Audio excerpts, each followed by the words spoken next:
Shalom, selamat pagi. Renungan pagi Sabda Bina Umat, Sabtu 6 Agustus 2022. Firman Tuhan pagi ini terambil dari Maleakhi 4 ayat 4. Demikian firman Tuhan. Ingatlah kepada Taurat yang telah kuperintahkan kepada Musa, hambaku di Gunung Horeb, untuk disampaikan kepada seluruh Israel, yakni ketetapan-ketetapan dan hukum-hukum. Demikian firman Tuhan. Renungan pagi ini bertema hukum Taurat yang tak lekang waktu.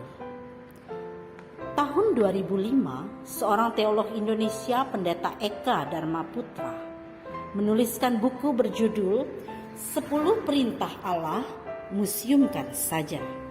Judul buku ini menimbulkan pertanyaan karena analogi dimuseumkan biasanya diterapkan kepada sesuatu benda yang sudah tidak dipakai dan hanya menjadi sebuah peninggalan yang diingat. Artinya 10 perintah Allah yang juga dikenal sebagai hukum Taurat tidak perlu digunakan lagi, hanya disimpan dan menjadi kenangan. Namun, apakah ini pesan dari buku tersebut? Bagi kita yang sudah membaca buku tersebut, tentunya sepakat bahwa bukan itu pesan yang ingin disampaikan. Hal yang sebenarnya ingin dituju dari pemberian judul buku itu adalah sebuah satir atau sindiran, karena banyak orang di masa kini tidak lagi menganggap penting pengajaran dalam hukum Taurat. Bahkan ada yang berpendapat tidak perlu lagi digunakan karena itu produk perjanjian lama.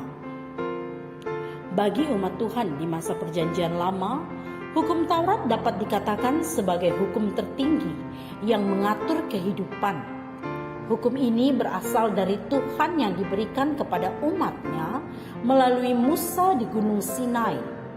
Melaksanakan dan memelihara hukum Taurat merupakan sebuah syarat dalam perjanjian Allah dan umat. Melanggar Taurat sama saja dengan melanggar kehendak Allah. Hal ini terus dipegang bahkan sampai masa kehadiran Yesus Kristus.